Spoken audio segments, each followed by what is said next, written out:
भारत शासन अधिनियम 1919।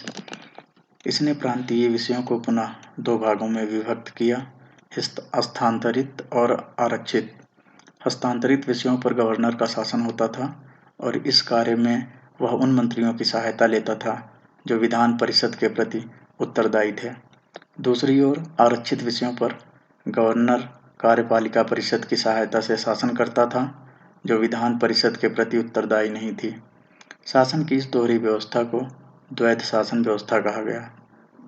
इस कानून ने संपत्ति, कर या शिक्षा के आधार पर सीमित संख्या में लोगों को मताधिकार प्रदान किया। इस कानून ने लंदन में भारत के उच्चायुक्त के कार्यालय का सृजन किया और अब तक भारत सचिव द्वारा किए जा रहे कुछ कार्यों को उच्चायुक्त को स्थानांतरित कर दिया। इसके अंतर्गत एक वैधानिक आयोग का गठन किया गया जिसका कार्य 10 वर्ष बाद जांच करने के बाद अपनी रिपोर्ट प्रस्तुत करना था। साइमन आयोग।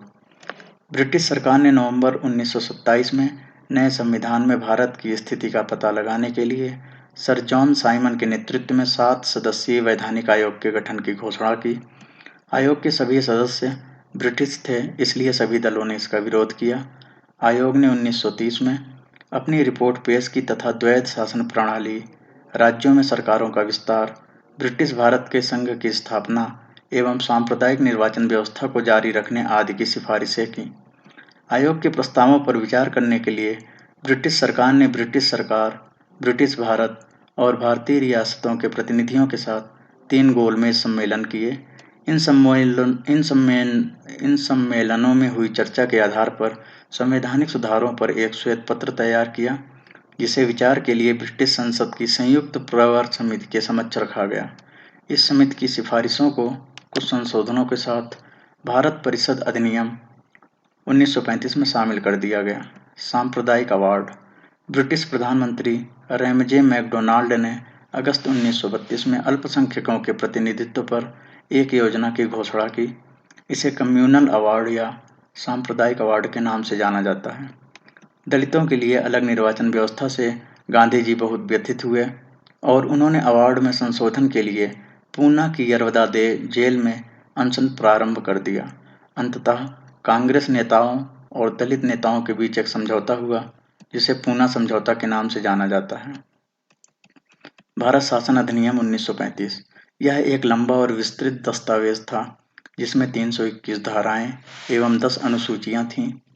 इसने अखिल भारतीय संघ की स्थापना की जिसमें राज्य और रियासतों को एक इकाई की तरह माना गया।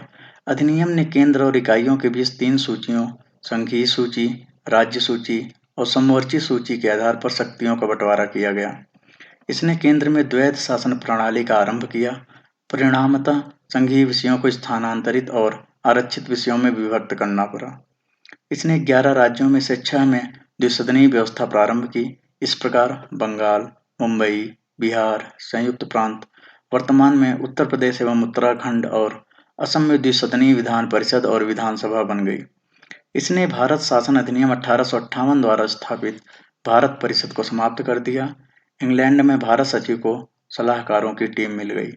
इसके द्वारा देश की मुद्रा और साख पर नियंत्रण के लिए भारतीय रिजर्व बैंक की स्थापना की गई। इसके द्वारा संघीय लोक सेवा आयोग की स्थापना हुई एवं प्रांतीय सेवा आयोग और 2 या अधिक राज्यों के लिए संयुक्त सेवा आयोग की स्थापना भी की गई। इसके द्वारा 1937 में संघीय न्यायालय की स्थापना हुई। भारतीय स्वतंत्रता अधिनियम 1947। 20 फरवरी 1947 को ब्रिटिश प्रधानमंत्री क्लीमेंट एटली ने घोषणा की कि 30 जून 1947 को भारत में ब्रिटिश शासन समाप्त हो जाएगा। 3 जून 1947 को ब्रिटिश सरकार ने फिर स्पष्ट किया कि 1946 में गठित संविधान सभा द्वारा बनाया गया संविधान उन क्षेत्रों पर लागू नहीं होगा जो इसे स्वीकार नहीं करेंगे। 3 जून 1947 को वायसराय लॉर्ड माउंटबेटन ने विभाजन की योजना पेश की जिसे माउंटबेटन योजना कहा गया। इस योजना को कांग्रेस और मुस्लिम लीग ने स्वीकार कर लिया। इस प्रकार भारतीय स्वतंत्रता अधिनियम 1947 बनाकर उसे लागू कर दिया गया। भारतीय स्वतंत्रता अध्यादेश को ब्रिटिश संसद में 4 जुलाई 1947 को पेश किया गया और 18 जुलाई 1947 को इसे राजशाही की संस्तुति मिली। यह अधिनियम 15 अगस्त 1947 से लागू हुआ। इसने भारत में ब्रिटिश राज समाप्त कर 15 अगस्त 1947 को इसे स्वतंत्र और संप्रभु राष्ट्र घोषित कर दिया। इस कानून ने ब्रिटेन में भारत सचिव का पद समाप्त कर दिया। इसकी सभी शक्तियां राष्ट्रमंडल मामलों के राज्य सचिव को स्थानांतरित कर दी गई। इसने 15 अगस्त 1947 से भारतीय रियासतों पर ब्रिटिश संप्रभुता की समाप्ति की भी घोषणा की। इसने ब्रिटिश शासक को विधेयकों पर मताधिकार और उन्हें स्वीकृत करने के अधिकार से वंचित कर दिया, लेकिन ब्रिटिश शासक के नाम पर गवर्नर जनरल को किसी भी विधेयक को स्वीकार करने का अधिकार प्राप्त था। इसके अंतर्गत भारत के गवर्नर जनरल एवं प्रांतीय गवर्नरों को राज्य का संवैधानिक प्रमुख नियुक्त किया गया। इसने शाही उपाधि से भारत का सम्राट शब्द वापस समाप्त कर दिया।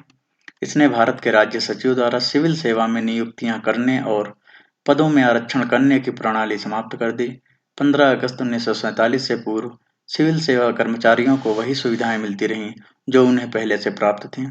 लॉर्ड माउंटबेटन नए डोमिनियन भारत के प्रथम गवर्नर जनरल बने। उन्होंने जवाहरलाल नेहरू को प्रधानमंत्री के रूप में शपथ दिलाई। 1946 ईस्वी में बनी संविधान सभा को स्वतंत्र भारतीय डोमिनियन की संसद के रूप में स्वीकार कर लिया गया। दो राज्यों के बीच सीमाओं का निर्धारण रेडक्लिफ की अध्यक्षता वाले सीमा आयोग ने किया। पाकिस्तान में पश्चिमी पंजाब, सिंध, बलूचिस्तान, पूर्वी बंगाल, उत्तर पश्चिम सीमांत एवं असम का सिलहट जिला शामिल किया गया।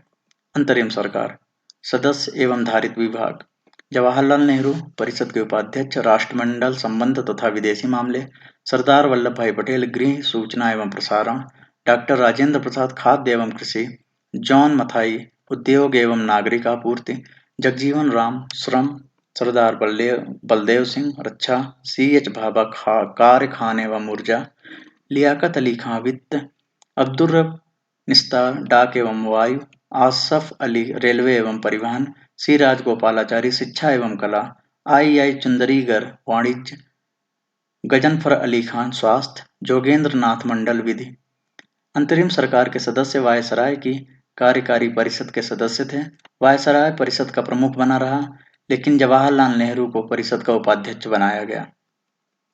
स्वतंत्र भारत का पहला मंत्रिमंडल, सदस्य धारित विभाग, जवाहरलाल नेहरू, प्रधानमंत्री राष्ट्रमंडल तथा विदेशी मामले, वैज्ञानिक शोध, सरदार वल्लभ भाई पटेल गृह, सूचना एवं प्रसारण, राज्यों के मामले, डॉक्टर राजेंद्र प्रसाद खाद्य एवं शिक्षा, मौलाना अबुल कलाम आजाद शिक्षा, डॉक्टर जॉन मथाई रेलवे एवं परिवहन, R.K. षणगुमम शेट्टी वित्त, डॉक्टर B.R. अम्बेडकर विधि, जगजीवन राम श्रम, सरदार बलदेव सिंह रक्षा, राजकुमारी अमृत कौर स्वास्थ्य, C.H. भाभा वाणिज्य, रफी अहमद किदवई संचार, डॉक्टर श्यामा प्रसाद मुखर्जी उद्योग एवं आपूर्ति, नरहर विष्णु गाडगिल कार्य खान एवं ऊर्जा। किस वर्ष में संघीय न्यायालय की स्थापना हुई? 1934, 1935, 1936, 1937। भारतीय रिजर्व बैंक की स्थापना कब की गई? 1934, 1935, 1936, 1937। भारतीय स्वतंत्रता अध्यादेश को ब्रिटिश संसद में कब पेश किया गया? 1947, 1948, 1946, 1949। बजट की व्यवस्था को ब्रिटिश कालीन भारत में कब शुरू किया गया? 1860, 1861, 1862, 1863। स्वतंत्र भारत के पहले मंत्रिमंडल में रफी अहमद किदवई को कौन सा विभाग मिला था? श्रम, रक्षा, संचार, वित्त। अंतरिम सरकार में जोगेंद्र नाथ मंडल को कौन सा विभाग प्राप्त था? श्रम, रक्षा, संचार, विधि।